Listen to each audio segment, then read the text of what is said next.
We've had some winners, but the most crooked public official in Michigan history is a guy you've probably never even heard of. His name is Daniel Soper, and he was a Democrat from Newaygo who was elected Secretary of State back in 1890. Daniel Soper was a convicted bootlegger before he got into office. He was an embezzler and a thief when he served as Secretary of State, and then he went on to become a con man who took part in the biggest archaeological hoax in American history. This guy was a true piece of work.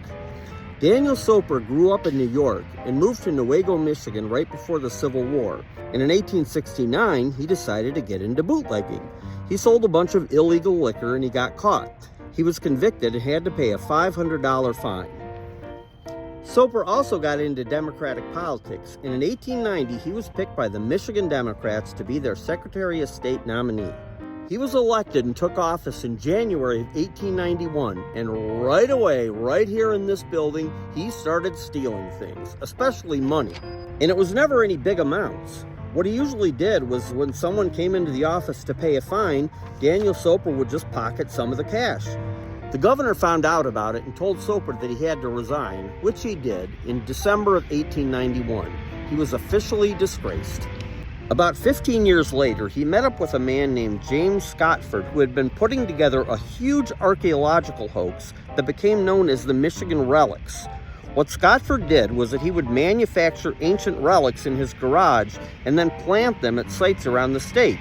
Then he would dig them up and offer them as proof that an ancient civilization once lived in Michigan. Daniel Soper hooked up with Scotford in 1907 and started acting as his pitchman. He would help plant the relics and then bring people out to the sites to dig them up. This went on for years, and it's been proven time and time again that it was all a hoax. In the last decade of his life, Daniel Soper moved to Chattanooga, Tennessee, where he became a local celebrity and just kept telling even more lies. He told everyone there that he'd been a colonel in the Union Army, so he made everyone call him Colonel Soper. He also told people that he was a boyhood friend of Thomas Edison and Susan B. Anthony. All lies.